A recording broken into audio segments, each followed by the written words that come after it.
It's time to wake up. The show is about to start with lots of stories about poo and a bit of heart. When it comes to Joanne, no, you won't find no faults. But if you mess with the bull, you might get the Schultz. It's time for Mornin'. It's Morning with Bill and Joe. It's time for Mornin'. It's gonna be a heck of a show. It's Bill and Joe.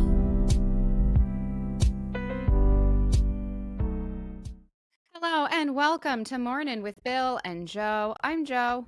I'm Bill Schultz, and you're not. That's an throwback. How are you? I'm good. Definitely not a pre-tape. No. I'm definitely not currently in New Orleans Ugh. celebrating Mardi Gras. I actually really hope it's not raining today, but we'll see. I love that you're in your apartment pretending as if it's you're in New Orleans, checking to see if it rains. Right? Yeah. Yeah. Have you looked at the extended forecast? Could it be like that? You know, unfortunately and fortunately, the weather there moves quickly. So the forecast keeps changing. But as a result, it might rain, but it won't rain for very long. It'll be like intense and short. So I might buy a poncho and just carry it with me just in case, like a real tourist. A poncho, an extra battery pack. I mean, it just seems like a lot. And It is then a the lot. overall crowds. It's a private party. Well, actually, no, I'm very excited because you know how I feel about bathrooms. I need one. And I think we have good bathroom situations worked out. So I'm not sure if I mentioned this, but we are going and celebrating with people who actually live in New Orleans. So Yes, that's a key. there's 2 houses along parade routes that we'll be able to use the bathroom, get some food, chill out at. We also one day have tickets to a hotel. So The we Columns? can use. Yeah, how'd you know? Because it's a very famous hotel. I Yeah. was about to recommend that to you. Yeah. So we can use their bathroom and like get drinks there. Please And take also our pictures. hotel is. What? Please take pictures. I love that place. No, I'm not going to take any pictures the entire time. I I'm don't going to know, be you're really not like- mindful and present. This is an odd compliment, but you're not like a lot of influencers that overdo it, so to speak, Yeah. to the point where sometimes you underdo it. So Yeah. I personally know. need pictures of all of that stuff. I would also say the name escapes me. You've probably already been there, but the merry-go-round.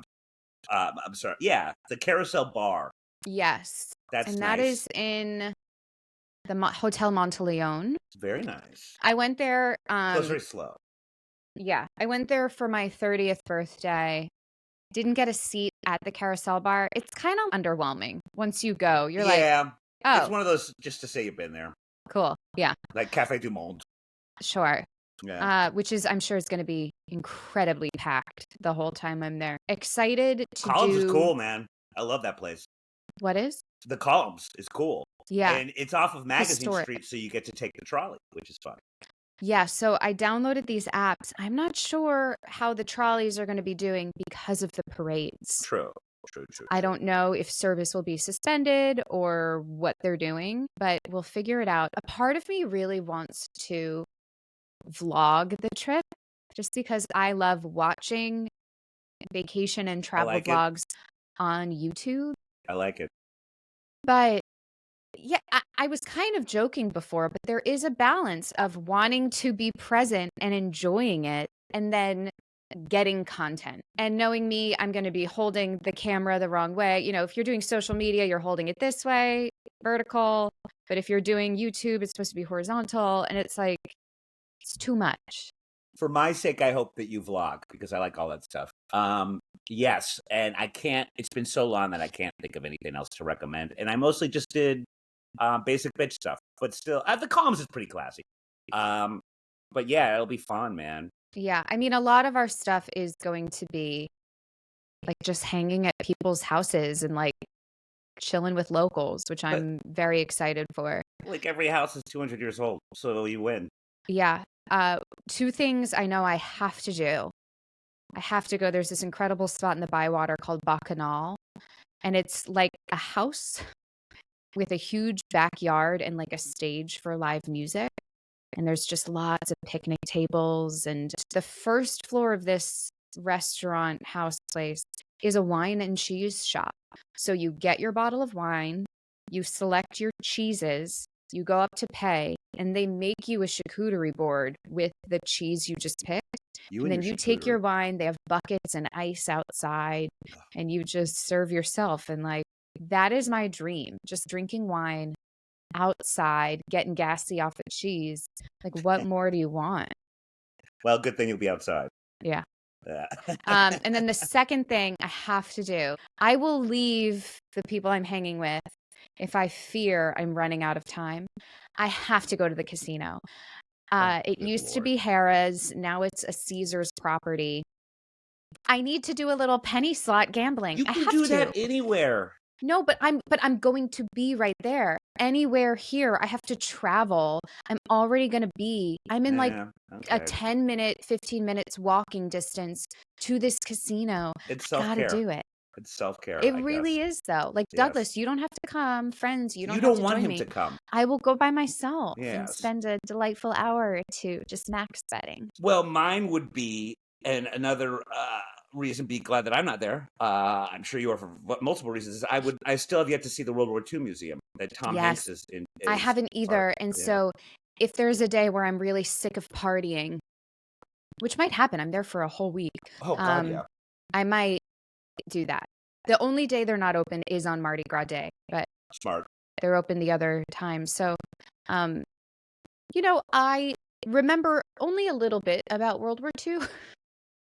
Again, New Jersey public school system failed me, so I don't remember a ton. So I think it would be really educational.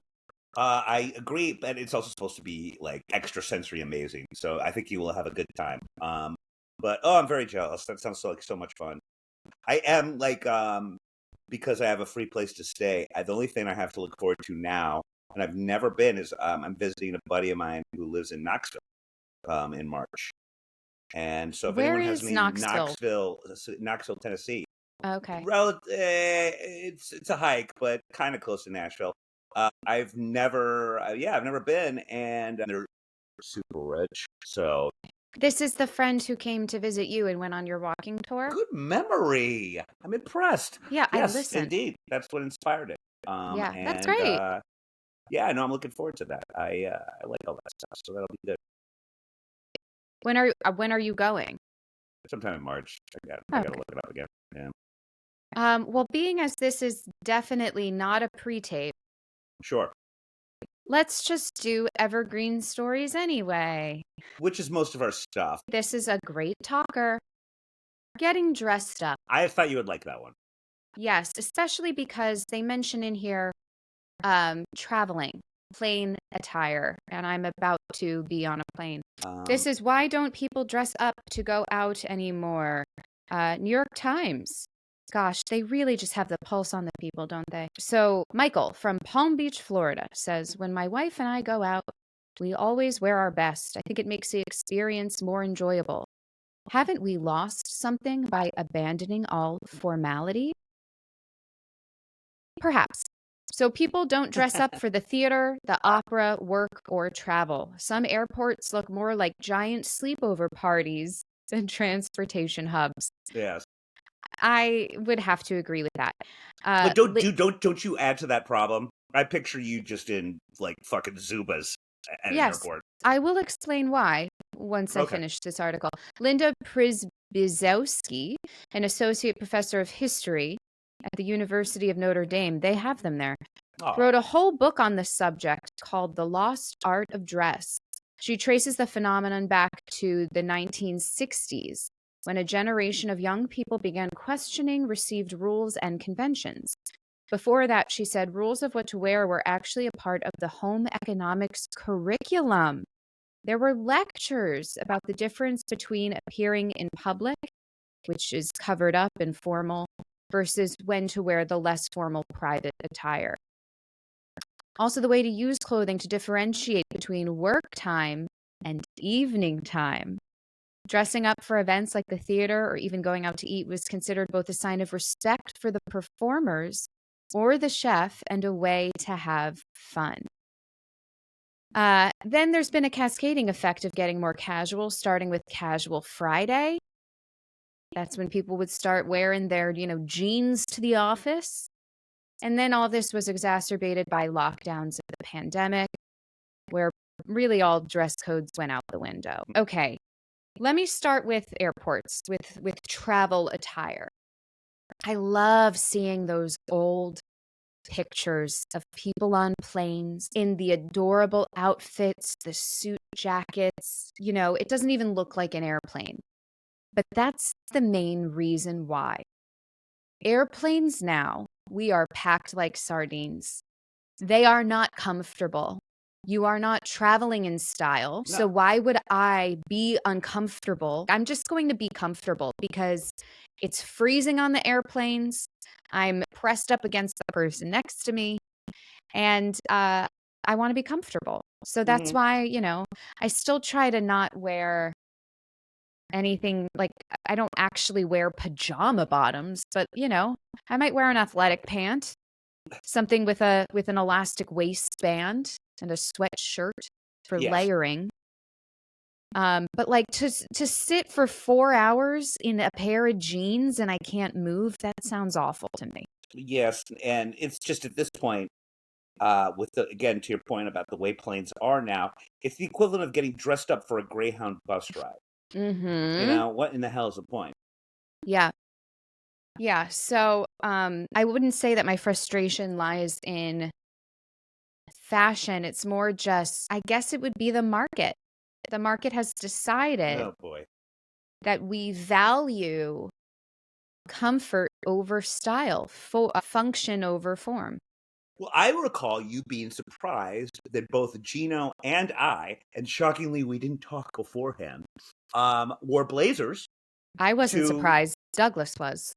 Oh, that's right. Yes, that we dressed up to go see you. Yeah. That is another thing at the theater.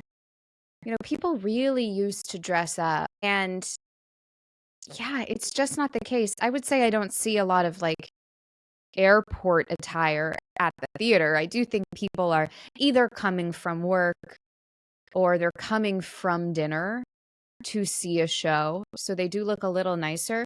But I think probably at like the ballet or the opera is maybe where you're going to see the most Yes. dressed up. But it's now almost at the point where if you do that, you almost feel like the odd one out.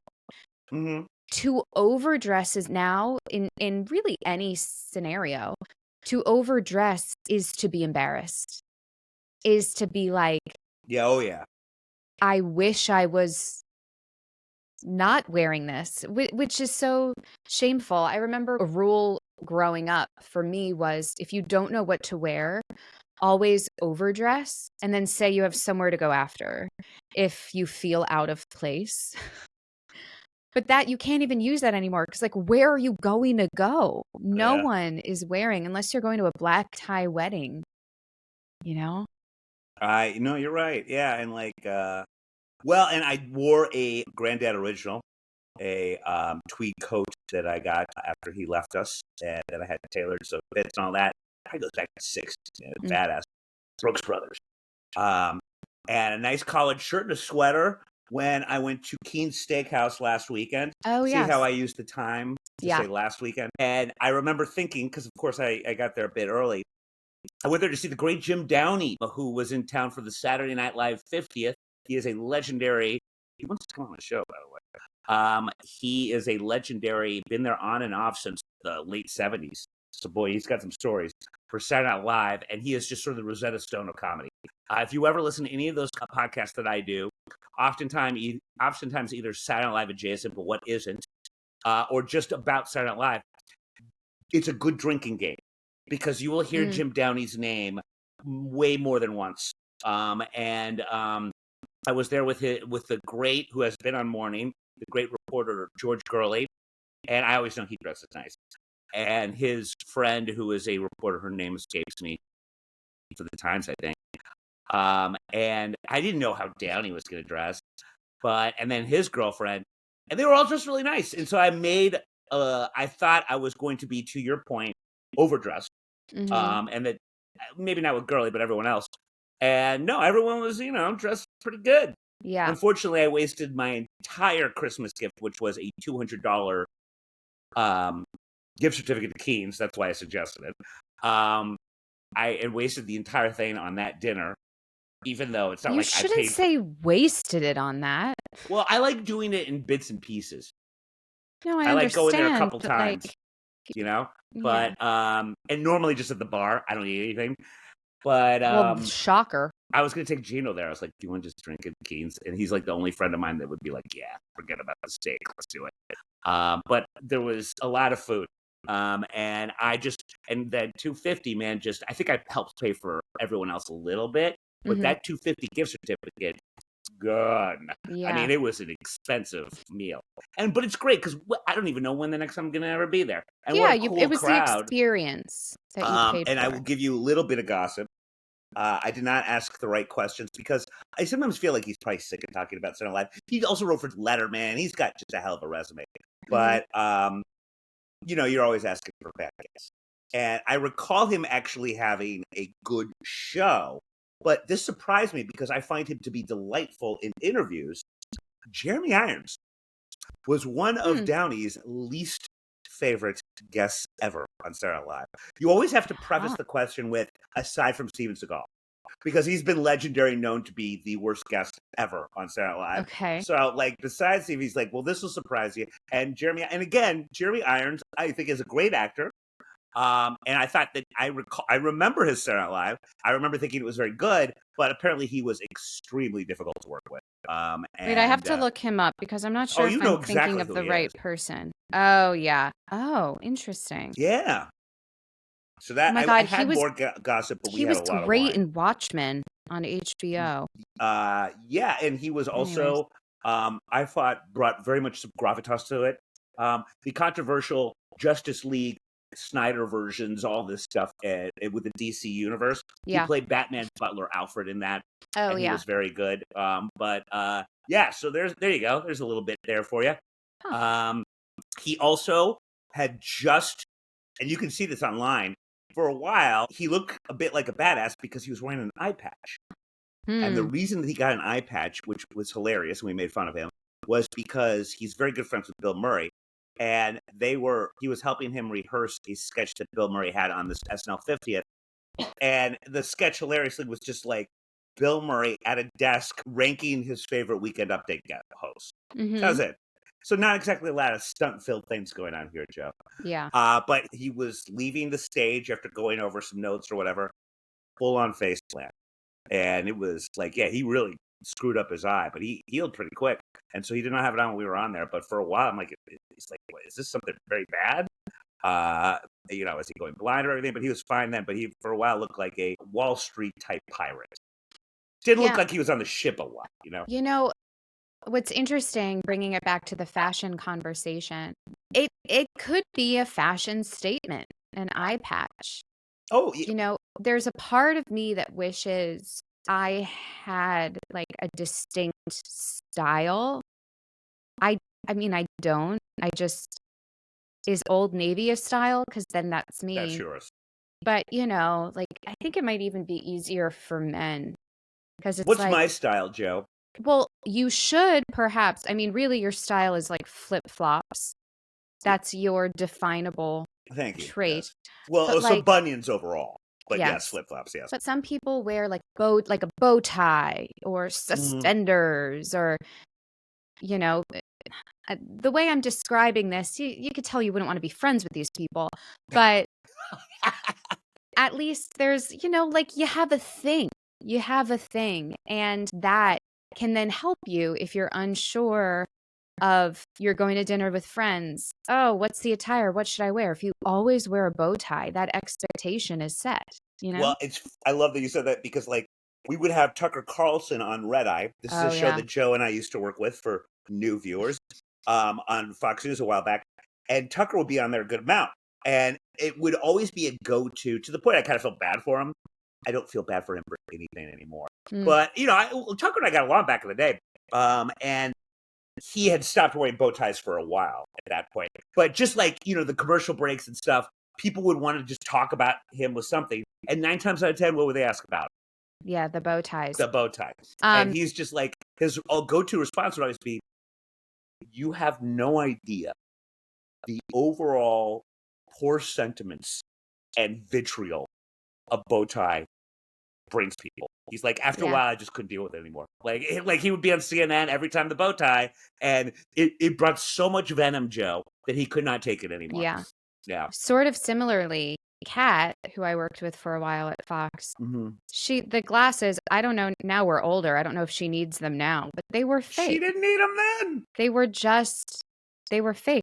She said that she had more success getting on shows when she wore glasses because it was a defining characteristic. People could say, there's so many blondes at Fox. It's not like they could be like, oh, that blonde girl, let's get her back. It was the blonde with the glasses. And yeah, it makes sense. You changed my mind about that because I think, and you knew it, you just never told me, but like, I remember one time I came into Morning and I looked like I had just heard the real killer of the Kennedy or whatever. Like, I went up to you, I'm like, did you know? Because I think I was at a party with her and she had mentioned it. Did you know that those Harry Carey giant glasses the cat wears, they're fake? And you just like, your typical condescending, like, oh, Bill, yeah, I knew that's from the beginning. And I was sort of like, I was put off by it. Not like people are put off by bow ties, but I found this to be very suspect. But you, in that time, and you just now convinced me that I was totally wrong, and well done on Kat, because you're right. It gives you a thing. And if you were a blonde, again, on Fox News, you need a thing. You know? I mean, all Kimberly Guilfoyle needed to do was to be a brunette. You know, when you think about it? Like, so that gave her a thing. And I'm like, oh, yeah, no, she's right. That was a good move. Yeah. Gosh, I'm wondering, if I were to have a thing, what I would do. Narcissistic personality disorder. Oh, you know what? With a slight side order of sociopathy. Yeah, I should just always hold a mirror. Yes. I should have a mirror with me at all times. You know, some people have a little like hand fan. I'll just have a mirror. Which also surprises me to our previous episode, which everyone should check out, that we definitely didn't do 20 minutes ago. When I was telling you how much I want you to do all these things in New Orleans and do the vlog and all that. It's always surprised me, considering your love of the mirror, that you do not do more of that. You don't really go do the online and all that stuff. Let me tell you, it's weird talking to yourself on camera, which you would think, well, I'm doing it now. I'm talking into a camera. I've been on camera for years. But when it's just you and your phone and it's this close to your face, it feels really inauthentic. I think that you are absolutely right. And like, as you know, I don't have any shame. And to a certain extent, nor do you, because we both did our share of Man on the Streets where we would not often look awesome. But when I was still doing the Bill Schultz running tour things, a lot of that was me talking to the camera at a various site. And I have to start doing that again to promote, possibly if I'm working on new walking tours and maybe my own site. I need to do that. Like, I need to go to some of these sites and do a fun little thing and a cool thing. I got to get back into that, and I hate it. I hate it because, again, it's one thing if you're there with a cameraman, because, Joe and Bill are there to do something, probably for a job, definitely for a job. Well, it is just such a bad look when you're doing a long thing talking into your phone. Oh, I hate it. I judge other people that do it, and I feel so meager when I'm at, like, I kind of want to do something at the Stork Club, which is, of course, I'm lazy. It's near me. Or the artist formerly known as Stork Club. The thing's still there. And I got all these fun Stork Club facts. But I'm reticent because I got to be there. And the light's got to be good. It's got to, like, the sun's got to be out so I can do it at night. And I just don't like it. I don't like it at all. Like, okay, here's a thought. What if you start everyone and you can edit it out, but it starts with like, hey mom, do you see what's behind me? So people just think you're on FaceTime. I like that a lot, but here's where you lost me. Edit. Yeah. You know, well, Bill, that's the other thing. I'm such as you know, Joe, I will give her credit. She does all the editing for all this stuff. Yep. And I offered, and she at some point kindly was just like, "You're gonna f it up, so just don't do it." Because I've tried to teach you before. I know. Why am I going to waste more of my time? Well, to your point, I'm a one take wonder, or I'll do multiple takes, but there's no editing. When I do that stuff, it's just from beginning till end, and there's no additions whatsoever. I think you are limiting yourself, though. I know you don't want to edit. I know you feel like it's a lot of effort and you don't know how to do it. But there's now a YouTube video for everything. It might just take a little time and a little effort. I know this is probably impossible. You're creating this false narrative for yourself that you can't do it. No, you're right. I've got to have a gun to my head for it to happen. And I know that this is kind of impossible now with the way technology is. My fear is always just like, I'll do something where, forget about a bad edit, it's just gone. I have done, because I'm such a moron, I do something where the entire thing is just amps great, Yeah. I feel like maybe that happens more with Word documents. I feel like it happens less with Well, I've had that so many times happen to me with film. Word documents. Also, we never get to stories that involve it, but we should add our verbal crutch thing, because you've gotten good for a while, but you've lapsed back to old What am I habits. saying? I feel like, I Joe, feel I've heard you like- say I feel like a lot in the last couple of episodes. Yes. Okay. Also, It's just- own your feelings, Joe. Well, Do you feel, or is this what you think? Unfortunately, no one asks me how I feel anymore. No one wants to know. So It's scary. I feel like I should share my feelings, but warn people, because God forbid they think what I'm saying is fact. No, it's feeling. No. Oh, no, I got your back on that. Never. Ever. Well, and you're right. And, there's been a lot. In fact, I wrote something for the Daily Beast a long time ago about verbal crutches, and Feel Like was one of them. The big thing with that is it's a buffer. So you may, now people say it so much that it's no longer a buffer, but for a long time, I feel like I'm going to say something that you might not necessarily agree with. And also the way that people say I feel like, you're not even sure it's your feelings. And all of that is a buffer for what is about to come next, which I sort of understand, but has now been so grossly overused that it has lost whatever it is supposed to do. Yeah. Truthfully, I think it's because I'm not entirely sure how I feel, or I'm not confident enough in my feeling to have it out in the ether, because God forbid someone then takes what I said and ruins me for it.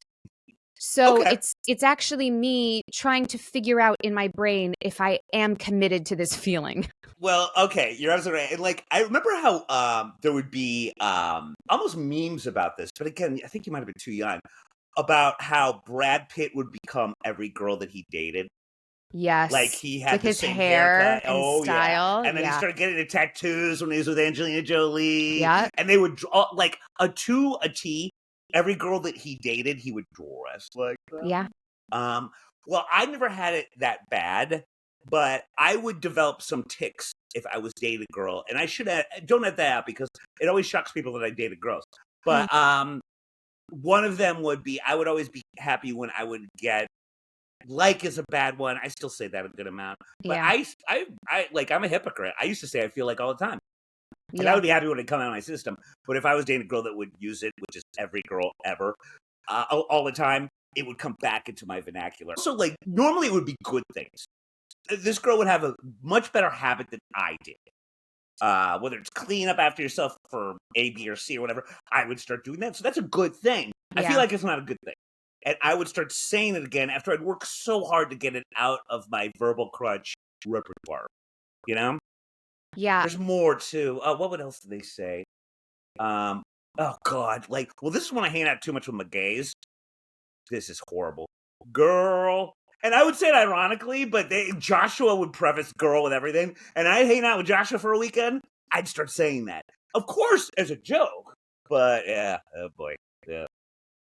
Yeah. I think it's similar to if you were to go back to Chicago and your Chicago accent comes out, or when I am drunk and hungry, my Jersey comes out. Yeah, it's a crutch. It's familiar. I love it. Every once in a while, I'll hear the Jersey come out. And again, it's usually when you're drinking, which I don't see that often. So I always like it when all of a sudden I'm like, oh, wait a second. We're in the Garden State right now. We're in the Garden State. Yeah, it's about to be the Garden State in New Orleans for an entire week. I was going to say, the Garden State is New Orleans for a week. Yeah. Well, and the one, I always love noticing ones that are just like sort of up and coming. I feel like it's been around forever. But one thing that I've noticed, because I've been watching too much news, but it's been going on for 2 years or so, and I hate this one because it's the get out of jail free card a little bit when you're asked a question, and you don't really have a specific answer when they're asking you to make a decision. And it is, now when I tell this to you, you know you've heard it a million times. And our old buddy Mike Baker says it a lot. 2 things can be true at the same time. That means, first of all, sure, sometimes that is a thing. 9 times out of 10 when people say it, no, they just don't understand the question. They don't really have a specific answer, filler, and it's usually never wrong, because you can find something right about one side and find something right about another, and then that overall, verbal crutch works, but you have not answered anything. Yeah. And I love our buddy, Mr. Mike Baker, but boy, he loves that one. For me, a similar, to play devil's advocate. Mm-hmm. Well, it all goes back to let the market decide. Sure. Yeah.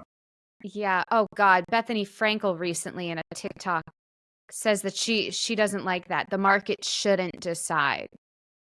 It's capitalism, baby. Even I agree with the sentiment. Listen, even if you don't want the market to decide, it will.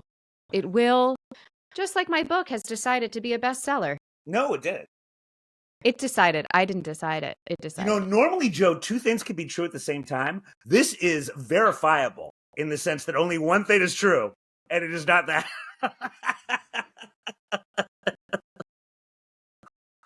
Oh, see, okay. And for anyone out there who wants to be like Mike Baker and spot a lie, you'll note that Joe just used her eyes that were normally looking at her precious camera, and she looked over in the corner. Now, that is a key thing when you are with a liar who lies. It's all the lying time. I was about to say, I feel like you're jealous, but I was trying really hard to find other words since you dislike my verbal crutch so much. Well, normally I would say you should own your feelings and that perhaps they are valid. But in this case, it's neither a feeling and there is nothing valid about it. You know what? I don't have a dog in this fight. I don't have a dog in this fight. Nice. That's a Baker. That's a Baker. Yeah. Let's agree to disagree. I use that. Yeah. Yeah. All right. What can we plug for you, Bill? When's your next walking tour? What are we doing? Yeah, coming up in March. Just go to Bowery Boys. I think I got a couple in March because the weather's getting better. Just go to BoweryBoysWalks.com. Go down to Turtle Bay Tours. It's fun. You'll never see anything like it. I hope. Joe, what do you got?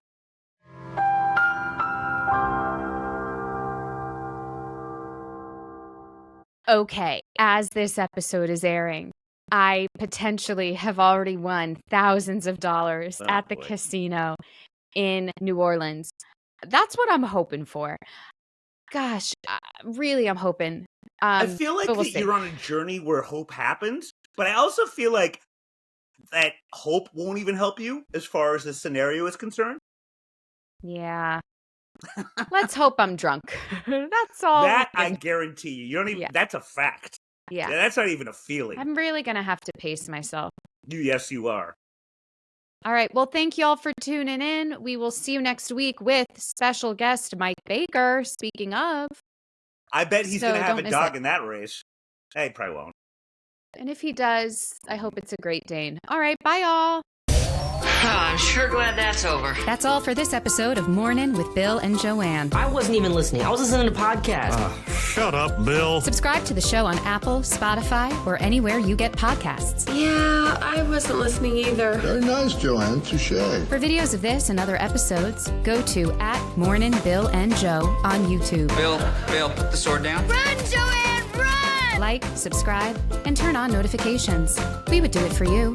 Okay, that's a lie. I never liked your show. Sorry, wasn't listening. See ya.